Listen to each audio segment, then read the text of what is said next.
एक कहानी से मैं अपनी बात को शुरू करता हूं। एक परिवार है, बड़ी decent family, middle class family है, मेहनत करने वाले लोग हैं, और एक पैटर्न है जो 3 पीढ़ियों से चल रहा है। कौन सा है वो पैटर्न? दादाजी ने अपना व्यापार शुरू किया, बड़ा अच्छा व्यापार चल रहा था, एकदम से बर्बाद हो गया, इवन घर तक बेचना पड़ गया। फिर पिताजी ने सारी उम्र नौकरी की, लेकिन रिटायरमेंट से करीबन 3-3.5 साल पहले कोई झूठा इल्जाम लगा के उनकी जो नौकरी थी वो चली गई। उन्होंने मुकदमा किया और मुकदमे में सारी सेविंग्स खत्म हो गई। और फिर बारी आई तीसरी पीढ़ी की, बेटे की। स्टार्टअप किया, स्टार्टअप शुरुआत में अच्छा चला, फंडिंग भी मिली, पर फिर सब बिखर गया। अब 3 पीढ़ियां और तीनों बार अलग अलग शेप में सेम ही गाथा। और मैं जो बात कर रहा हूं ये सिर्फ पैसे की बात नहीं कर रहा हूं। किसी घर में बेटियों की शादी नहीं हो पाती, उस घर में क्या होता है कि फीमेल मेंबर जितनी भी होती है ना, चाहे बेटी हो, मदर हो या दादी हो, उनके जीवन में अपनी अपनी तरह का कोई डिले, कोई ना कोई ब्लॉकेज एक पैटर्न के रूप में दिखती है। या फिर किसी घर में रिलेशनशिप नहीं चलते, उनके जो भी लड़के होते हैं वो किसी रिलेशनशिप में हो, शादी में हो, वो नहीं टिकता। और ये भी चीज एक जनरेशन में नहीं, पिछली जनरेशन में भी पैटर्न दिखता है, चाहे उनका स्वभाव, उनका कैरेक्टर जितना मर्जी अच्छा हो जाए। किसी घर में मध्य आयु में पुरुषों की मृत्यु हो जाती है, बहुत घरों में देखा है, और वो भी पीढ़ी दर पीढ़ी उनका एक पैटर्न चलता है। और जब तक आप इसको कॉन्शियसली सही नहीं करोगे, आपके बच्चों को भी यही पैटर्न जो है ये रिपीट होता हुआ मिलेगा। आज का वीडियो जो है ना, ये बड़ा इंपॉर्टेंट होने वाला है। क्यों? क्योंकि इस वीडियो में मैं आपको बताऊंगा कि पितरों का जो ऋण है, ये पितृ डेट जिसको बोलते हैं, ये एक्चुअली है क्या, इसके एस्ट्रोलॉजिकल मायने क्या है, आपकी कुंडली में इसको देखना कैसे है, आपका कौन सा फैमिली पैटर्न है और किस ग्रह से ये जुड़ा हुआ है, और सबसे इंपॉर्टेंट कि इसको तोड़ना कैसे है। क्योंकि एस्ट्रोलॉजी सिर्फ प्रेडिक्ट करने का नाम नहीं है, ये पैटर्न्स को तोड़ने का भी नाम है। नमस्ते, मेरा नाम है योगेश शर्मा और स्वागत है आपका happy life with Yogesh Sharma में। दोस्तों, सबसे पहले आप समझो कि पितृ दोष और पितृ ऋण में फर्क क्या है। पितृ दोष वो कॉन्सेप्ट है जिसको नॉर्मली हम ना चर्चा में ऐसा जानते हैं, सूर्य राहु एक साथ हो, चंद्र केतु एक साथ हो, राहु बुध वगैरह 9वें भाव में हो, तो ये पितृ दोष होता है। और इसका इलाज नॉर्मली लोग कहते हैं गया जाओ, पिंडदान करो, ब्राह्मणों को खाना खिलाओ। ये ठीक है, इलाज है, लेकिन इसके मायने बड़े थोड़े से हैं। क्योंकि पितृ दोष जो है ना, ये एक सिम्टम होता है, ये बीमारी नहीं होती। सिम्टम जब तक बिलाए ना जाए, हर एक के लिए फ्लैट इलाज नहीं हो सकता है। और पितृ ऋण क्या है? पितृ ऋण जो है ना, ये कार्मिक सिस्टम है। इसको समझने की कोशिश करिए कि ये जो पितृ ऋण है ना, ये कार्मिक सिस्टम है। जब भी आपके जो पूर्वज है ना, दादा परदादा या उससे भी पीछे वाले, कोई इंपॉर्टेंट कर्म अगर अपना अधूरा छोड़ गए ना, और इवन उन्होंने किसी स्त्री के साथ कुछ गलत किया और उसके कॉन्सिक्वेंसेस नहीं भुगते, किसी का पैसा मार लिया, वापस नहीं किया, किसी को कुछ प्रॉमिस किया और उसको तोड़ दिया, या अपने घर की स्त्रियों को कोई अपॉर्चुनिटी दी नहीं, उनके साथ अन्याय किया, या फिर अपनी जिम्मेदारियों से भागे, कारण कोई भी हो सकता है, और वो कर्मा जो है ना खत्म नहीं हुआ, वो कर्मा जो है ये मंगल के थ्रू आपकी ब्लड लाइन में ट्रांसफर हो जाता है। एस्ट्रोलॉजी में इसको कहते हैं ऋण अनुबंध, यानी कि कार्मिक डेट जो होता है ना, उसका कनेक्शन एक पीढ़ी से दूसरी पीढ़ी में। और ये जो डेट है ना, ये 3 तरीके से ट्रांसफर होता है। सबसे पहले ये ट्रांसफर होता है बर्थ चार्ट के 9th हाउस के द्वारा, जो आपके फादर, ग्रैंडफादर, एंसेस्टर्स से कनेक्टेड घर है। और अगर यहां पे राहु, शनि, मंगल वगैरह की एफ्लिक्शन है ना, तो जो पेरेंटल लाइन का डेट होता है ना, वो आपके ऊपर है। फिर जो सूर्य की पोजीशन है, ये बहुत इंपॉर्टेंट है। सन जो है ना, ये आपके पितरों की सत्ता का कनेक्शन होते हैं। और अगर सूर्य खराब है ना बर्थ चार्ट में, सपोज करिए लिब्रा राशि में है, या नोड्स के साथ कनेक्टेड है, या कुंडली में 6, 8, 12 घरों में बहुत ही पाप प्रभाव में बैठा हुआ है, इवन D9 में भी सूर्य जो है साथ ही साथ में पाप प्रभाव में है, तो ये जो कनेक्शन होता है ना, डायरेक्टली आपके जो एंसेस्टर्स हैं ना, ये आपसे कुछ कहना चाहते हैं, आपके अनफिनिश्ड कर्म को लेके।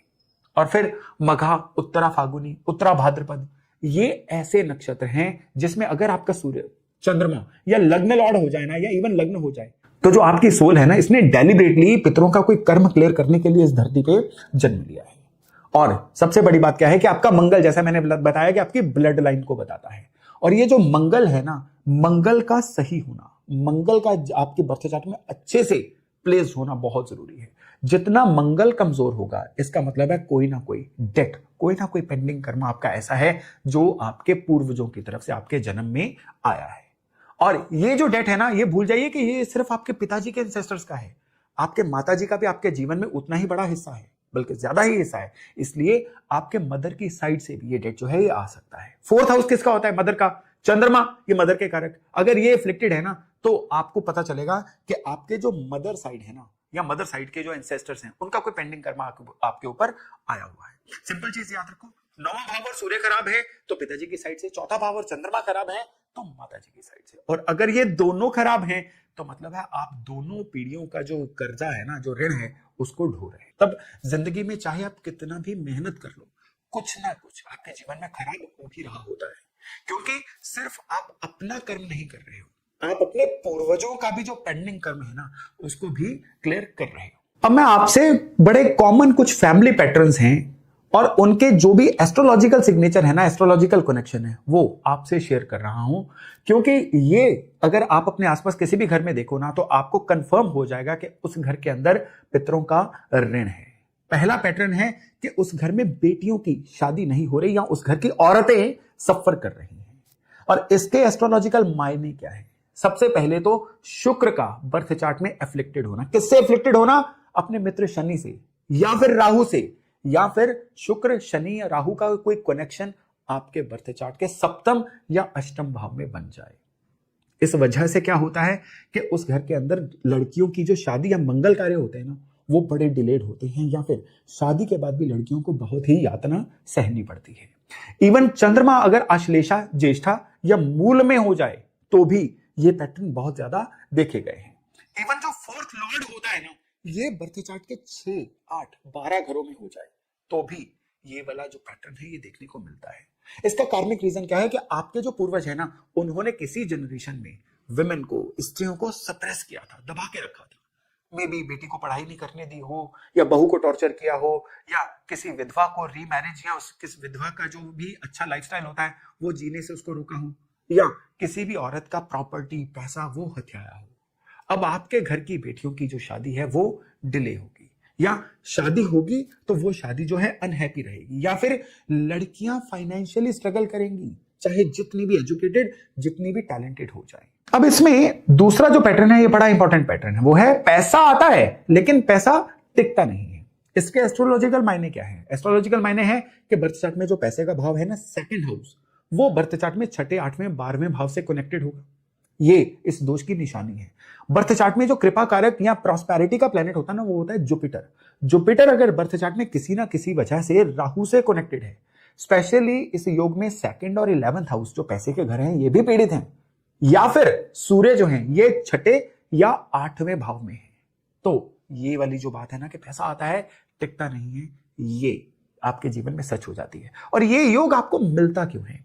इसके कार्मिक रीजंस हैं। पहला कार्मिक रीजंस है कि एंसेस्टर्स ने पैसा जो है ना वो गलत तरीकों से कमाया था, या फिर किसी का हक मारा था, बिजनेस में लगातार धोखे दिए थे, अपने एम्प्लॉइज को दबा के रखा था, उनको पेमेंट नहीं की थी, या फिर लैंड प्रॉपर्टीज पे इलीगल कब्जा किया था, या किसी भी अनाथ को या विधवा को पैसे के मामले में धोखा किया था।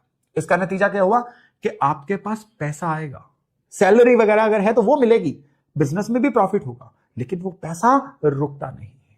मेडिकल इमरजेंसी में लग सकता है, एक्सीडेंट में, लीगल केसेस में कुछ ना कुछ ऐसा हो जाएगा और पैसा हाथ से रेत की तरह फिसल जाएगा। आप सोचोगे कि शायद मेरी किस्मत खराब है या पैसे में बरकत क्यों नहीं आ रही है।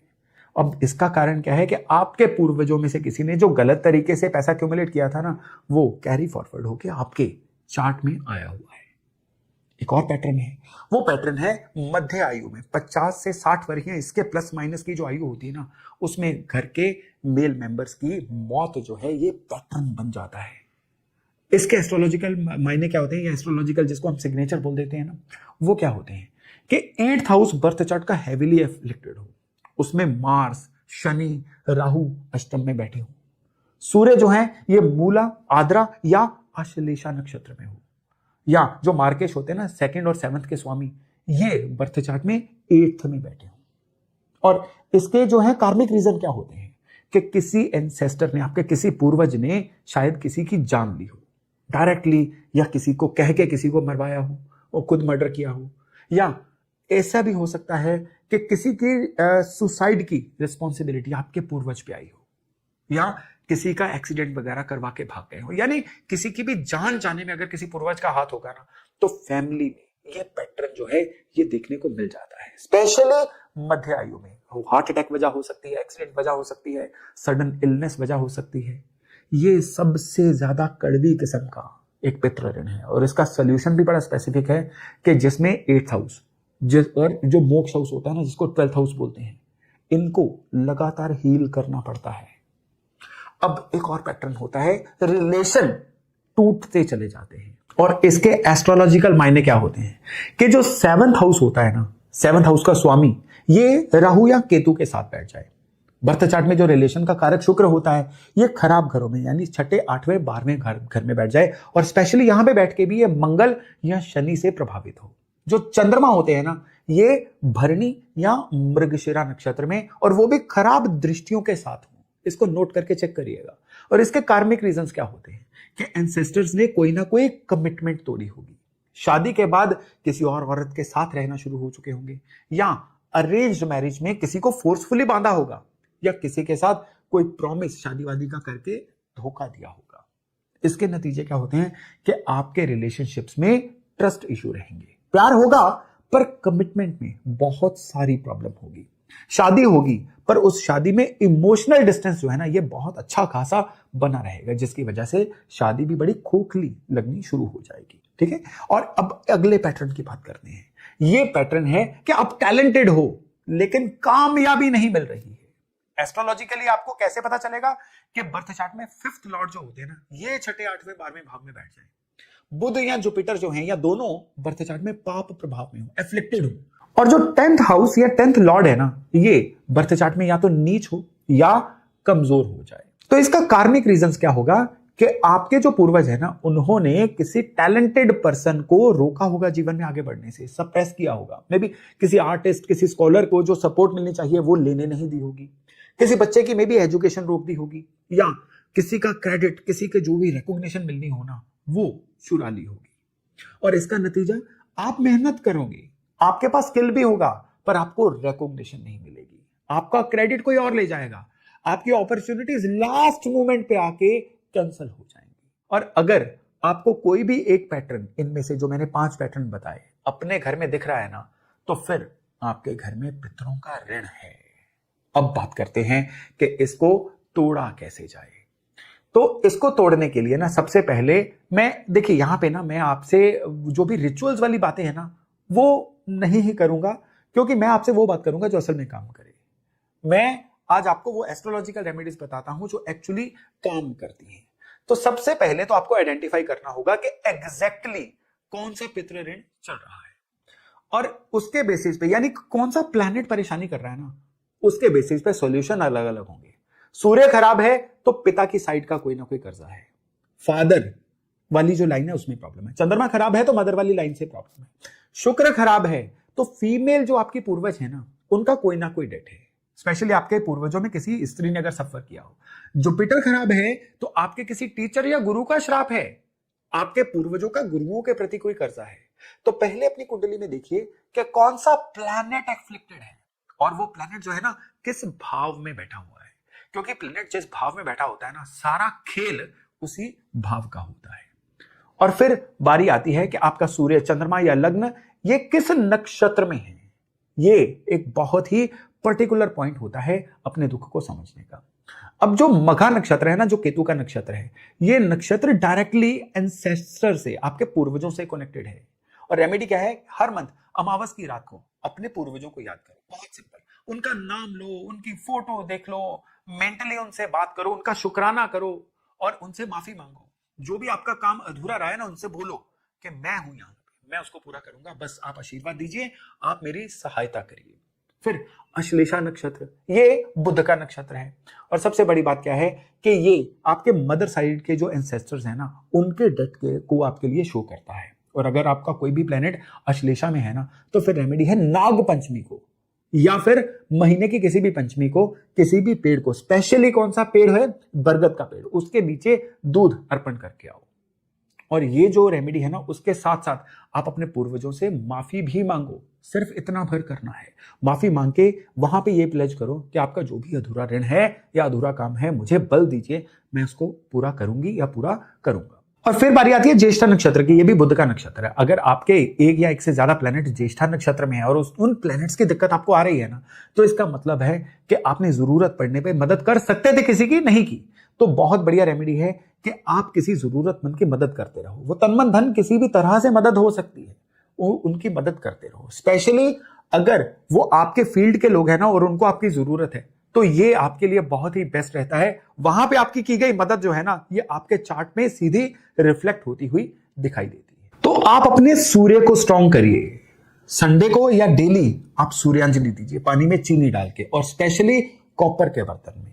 और संडे वाले दिन कोशिश करिए लाल वस्त्र जरूर धारण करिए, और अपने पिताजी के साथ एग्रीमेंट में रहिए। उनकी हर बात को काटना फिर इस केस में मना होता है। और इसमें कार्मिक फिक्स है कि अपने पिताजी की जो अनफुलफिल्ड ड्रीम है ना, या उनकी कोई भी एम्बिशन है, उसको थोड़ा सा पूरा करने की कोशिश करिए अगर वो आपकी प्रॉक्सिमिटी में आए। और अगर आपका 4th हाउस एफ्लिक्टेड है तो आपके मदर साइड से आपको डेट है, तो इसका एस्ट्रोलॉजिकल फिक्स क्या है कि चंद्रमा को स्ट्रॉन्ग करिए। मंडे वाले दिन आप व्हाइट कलर पहन लीजिए, और स्पेशली आपको क्या करना है, रोज ब्रेकफास्ट में दूध जरूर पीना है। ये बहुत सिंपल रेमेडी है, लेकिन ये चंद्रमा के लिए बहुत इफेक्टिव रेमेडी है। और अपने मदर के साथ क्वालिटी टाइम बिताइए, उनके साथ इमोशनल कनेक्ट रखिए। और अगर आप कोई भी इधर उधर कोई भी मदर देखते हैं ना जो सिंगल मदर है या स्ट्रगलिंग मदर है, उनकी हेल्प करिए, उनके लिए रिसोर्स बनिए या उनके लिए सहायता बनिए। और बिलीव करिए, ये रेमेडी इतना वंडरफुली काम करती है कि आपके सारी दिक्कतें दिनों में सॉल्व होनी शुरू हो जाती हैं। और अगर आपके शुक्र एफ्लिक्टेड है तो आपके ऊपर किसी ना किसी फीमेल एंसेस्टर का डेट है, तो फ्राइडे वाले दिन अगर हो सके फास्ट रखिए, नहीं तो फ्राइडे वाले दिन ऑफ व्हाइट रंग के कपड़े पहनिए। और किसी भी गर्ल चाइल्ड की एजुकेशन जो आपके रिसोर्सेज के अंडर हो, उसको भी स्पॉन्सर करिए। और स्पेशली किसी ना किसी महिला आश्रम में अगर हो सके तो बीच बीच में चैरिटी करते रहिए। और स्पेशली श्राद्ध का जो सीजन होता है ना, तर्पण और श्राद्ध, ये वैसे तो श्राद्ध के सीजन में तर्पण और श्राद्ध जो भी पितृ ऋण वाले लोग हैं ना, पूरे के पूरे जो पूर्णिमा से लेके अमावस तक 15 दिन होते हैं ना श्राद्ध के, उसमें अपने पितरों को रोज याद करना और उनके नाम पे राशन की चैरिटी करना, ये पितृ ऋण को चुकाने का सबसे बढ़िया तरीका है। लेकिन इसके अलावा आपको हर अमावस पे किसी भी सिद्ध शिव मंदिर में जाना है, वहां पे पीतल की एक जोत लेके जाइए गाय के घी की बना के, और वहां पे वो जला के आइए, पीतल की जोत वहीं छोड़ आइए, और पितरों को नमस्कार करके आइए, पितरों को याद करके आइए, और उनकी सदगति की प्रार्थना करके आइए। केवल इतना भर करिए, और स्पेशली इन उपायों के बाद आप देखेंगे कि आपके जीवन में कोई भी पितृ ऋण का अगर पैटर्न चल रहा है ना, वो बड़ी जल्दी सॉर्ट होना शुरू हो जाएगा। तो दोस्तों, अगर आपको लगता है कि आपके आसपास का कोई इंसान इस वीडियो में बताई गई समस्याओं से जूझ रहा है, तो इस वीडियो को उनसे शेयर करना मत भूलिएगा। क्या पता आपकी एक शेयरिंग से उनके जीवन में एक खुशहाली का पैटर्न आ जाए। और अगर आप इस वीडियो के माध्यम से अपनी कुंडली को डिकोड कर पाते हैं, बहुत बढ़िया, नहीं तो आप स्क्रीन पे दिए नंबर पे कांटेक्ट करके कंसल्टेशन लेके भी अपनी कुंडली को डिकोड कर सकते हैं। चलिए अभी वाणी को विराम देता हूं, और फिर अगले वीडियो में मैं वायदा करता हूं किसी और बड़े ही यूजफुल, बड़े इंटरेस्टिंग टॉपिक के साथ दोबारा मिलने का। तब तक अपना खूब ध्यान रखिएगा। नमस्कार।